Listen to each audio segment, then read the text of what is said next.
आप सभी को अंतर्राष्ट्रीय योग दिवस की हार्दिक हार्दिक शुभकामनाएं। Inhale, 2, 3, hold, 2, 3, 4, 5, 6. Exhale, 2, 3. दोस्तों नमस्कार, मैं उमेश सिंह बिष्ट अपने चैनल में आपका बहुत-बहुत स्वागत अभिनंदन करता हूं। इस समय मैं हर्रावाला में मौजूद हूं और सभी देश और प्रदेश वासियों को अंतर्राष्ट्रीय योग दिवस की बहुत-बहुत शुभकामनाएं देना चाहता हूं। और यहां पे आज योग दिवस मनाया गया, बड़ा भव्य रहा। और मैडम आप देख सकते हैं हमारे पीछे डॉक्टर बबीता रावत जी यहाँ पे ट्रेनर है। उन्होंने यहाँ पे तमाम लोगों को यहाँ पे योग सिखाया, काफी समय से योग सिखा रही है। मैडम आपका बहुत-बहुत स्वागत है हमारे चैनल में। आज आपका योग देखा हमने, बहुत अच्छा लगा मैडम। काफी समय से आप योग सिखा रहे हैं, क्या कहना चाहेंगे आप? सबसे पहले तो आपको बहुत-बहुत धन्यवाद कि आपने यहाँ पर आकर हमारा उत्साहवर्धन किया। बस मैं इतना ही कहना चाहूँगी, सबसे पहले तो मैं समस्त देशवासियों को, समस्त विश्व के लोगों को अंतर्राष्ट्रीय योग दिवस की हार्दिक शुभकामनाएं देना चाहूँगी और एक संदेश देना चाहूँगी कि योग एक दिन का ही विषय नहीं है कि हमने एक प्रोग्राम किया और योग हो गया। योग जिस तरह से हम भोजन करते हैं, इस तरह से योग हमारी जीवन शैली में शामिल होना चाहिए, तभी हम अपने जीवन को स्वस्थ तन, स्वस्थ मन के साथ जी सकते हैं, जो कि योग का मेन उद्देश्य है योगा चित्त वृत्ति निरोधा। योग के द्वारा अपनी मन के चंचल प्रवृत्तियों को शांत करके, तन और मन को एकाग्र करके अपनी हायर कॉन्शियसनेस को प्राप्त करना, यही हमारे योग का उद्देश्य होता है। तभी हमारा जीवन स्वस्थ रहता है और हम हर पल खुश रहते हैं। मैडम आजकल काफी बीमारियां हैं, हर चीज में खान पान में मिलावट है, उससे योग करने से काफी मतलब शरीर स्वस्थ हो जाता है, क्या कहेंगे? जब हम योग करते हैं तो योग के में क्या होता है, हम आसन करते हैं, ठीक है।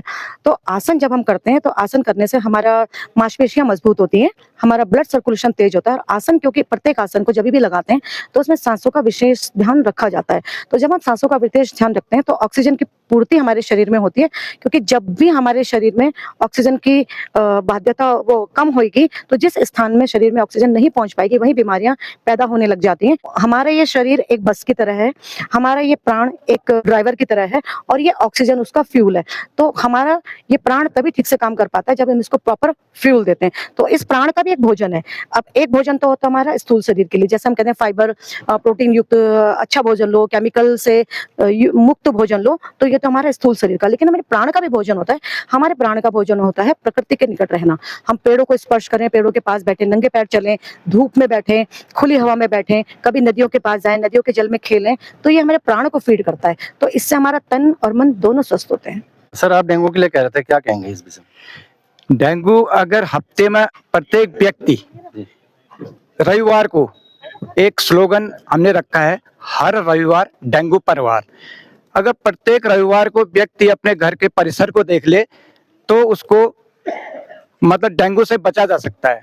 प्रत्येक व्यक्ति को डेंगू, मलेरिया, वेक्टर जनित रोगों से बचाया जा सकता है। रविवार को करना क्या है, अपने परिसर में देखना है कहाँ पर पानी रुका है। पानी इसलिए देखना है कि मच्छर जो है पानी में अंडे देता है और 2 दिन बाद अंडे लार्वा बन जाते हैं। लार्वा 1 हफ्ते रहने के बाद फिर प्यूपा बन जाता है, फिर उसके बाद 2-3 दिन बाद वो मच्छर बन जाता है। इस प्रकार 10 से 12 दिन में मच्छर तैयार हो जाता है। वो क्या करता है, वो आसपास के लोगों को ही काटना शुरू करता है। तो अगर उस क्षेत्र में कोई डेंगू का पेशेंट है तो वह मच्छर उसको अगर काटता है तो वो फिर 2 दिन बाद जिसको भी काटेगा उसमें उसको डेंगू फैला सकता है।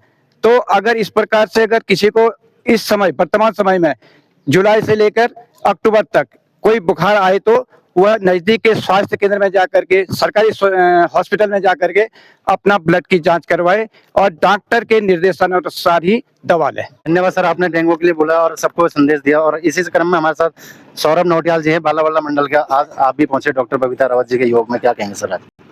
आज जो है सर्वप्रथम तो मैं आपके चैनल के माध्यम से सभी को जो है अंतर्राष्ट्रीय योग दिवस की बहुत बहुत बधाई और शुभकामनाएं देता हूं।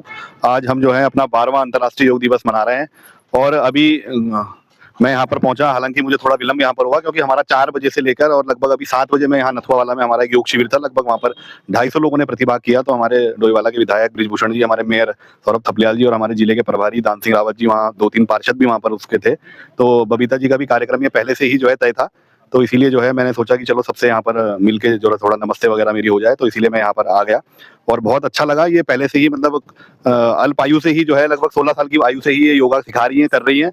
यहाँ पर बहुत अच्छे से योगा हुआ है। मैं बहुत बहुत सभी को योग दिवस की बहुत शुभकामनाएं देता हूँ, बहुत बधाई देता हूँ।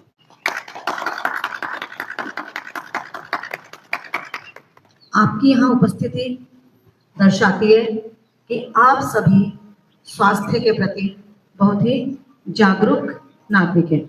योग क्या है ना? सबसे हम सभी यहाँ पे योग करने आए हैं। पहला प्रश्न होता है कि योग है क्या आखिर, और योग हमें क्यों करना चाहिए, है ना? और योग कब से शुरू करना चाहिए और योग कब तक करना चाहिए। तो हमारे प्राचीन भारतीय संस्कृति में योग की शुरुआत आदिकाल से ही हुई है ना। अगर मैं पुराणों में नहीं जाऊंगी, पुराणों में से जाएंगे तो ये बहुत लंबी बात चली जाएगी। अभी मैं बहुत ज्यादा समय नहीं, क्योंकि हमारा छोटा ही प्रोग्राम है। तो महर्षि पतंजलि जी इसके सबसे पहले योग गुरु हुए हैं हमारे प्राचीन काल में, जिन्होंने कि योग सूत्र लिखकर हमारे संस्कृति में बहुत बड़ा योगदान किया है, जिससे भी कि हमारा तन और मन दोनों स्वस्थ रहे। महर्षि पतंजलि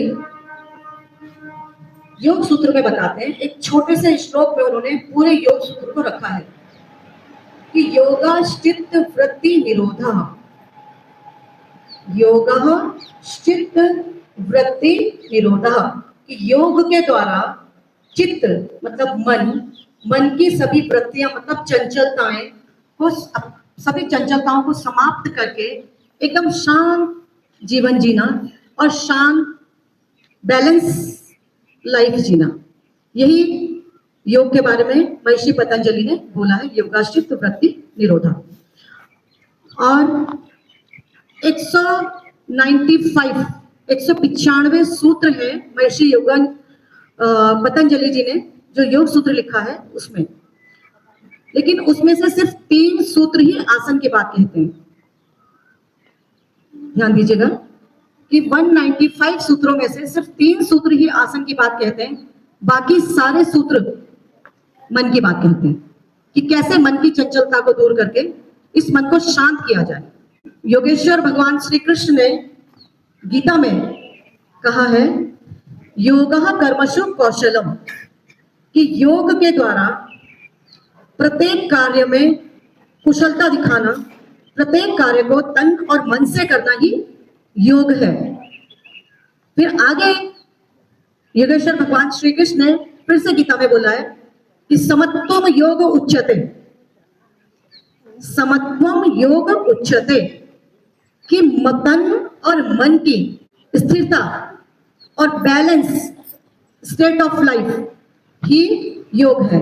इस तरीके से बहुत सारी डेफिनेशन है, पर मैंने मेन आपको डेफिनेशन बताई। 80% बीमारियां हमारे मस्तिष्क में जन्म लेती हैं, फिर धीरे धीरे वो भाव जो मस्तिष्क में जन्म लेते हैं वो धीरे धीरे बॉडी के अंदर स्टोर होना शुरू कर देते हैं, और बॉडी के स्टोर होने के बाद बॉडी उसको धीरे धीरे रिलीज करती है बीमारियों के रूप में। तो हम बीमार ना पड़े, हम बैलेंस स्टेट ऑफ माइंड में रहें और अपनी चेतना में रहें। हम लोग चेतना में ही नहीं रहते हैं। कैसे? एक उदाहरण है, हम चलते चलते गिर जाते हैं। क्यों गिर जाते हैं? क्योंकि हम चेतना से नहीं चल रहे। हमारे सामने चीज रखी होती है, हम कहते हैं अरे नहीं दिखाई दे रही, नहीं दिखाई दे रही। क्यों? क्योंकि चेतना नहीं है। योग को बहुत बारीकी से विस्तृत रूप से बताया, और ये वास्तव में केवल एक दिन का नहीं है, ये तो आज समझ लो कि थोड़ा बहुत संक्षिप्त रूप से इन्होंने बताया, लेकिन इससे जुड़ी हुई 3 बातों पर विशेष रूप से जो हमें ध्यान रखनी चाहिए, ऐसी 3 बातों पर मैं अपनी बात रख रहा हूँ। सबसे पहले तो अपने जीवन में उसको ठीक से जीने के लिए अपनी दिनचर्या भी अच्छी होनी चाहिए।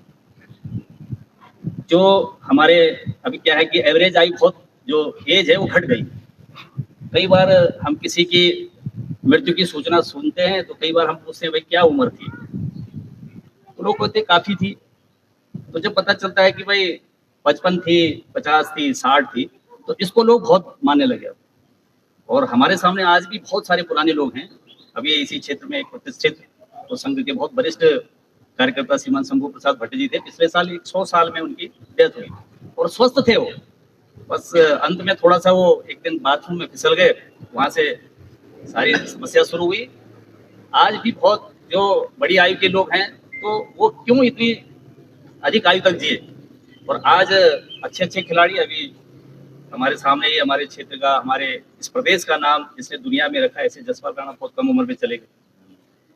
तो एक तो हम सबको अगर ठीक से जीना है, रोग मुक्त होना है, क्योंकि ये सब रोग से पहले की क्रियाएं हैं। योग रोग होने के बाद करोगे कोई लाभ नहीं, इसलिए योग पहले होना चाहिए। तो योग करो, योग रहो निरोग। तो इसके लिए अपनी दिनचर्या ठीक होनी चाहिए। तो जैसे मैं कह रहा था, जो अधिक आयु तक जीते हैं, अधिकतर आप लोग देखेंगे वो ब्रह्म मुहूर्त में उठते हैं। तो हम सबको पहले समय में, क्योंकि काम भी होते थे, काम की वजह से जल्दी भी उठते थे। आज काम नहीं है, क्योंकि हम शहरी वातावरण में आ गए हैं, शहरी कल्चर में आ गए हैं, तो इसलिए देर से सोना, देर से उठना, ये हमारी दिनचर्या का हिस्सा हो गया। तो इसको दूर करना है, चाहे हम पे कोई काम ना हो, लेकिन 4 बजे या पौने 4 बजे हमें उठना ही चाहिए, चाहे कोई सा भी मौसम हो। जो लोग ब्रह्म मुहूर्त में उठते हैं उनको कोई रोग नहीं होता।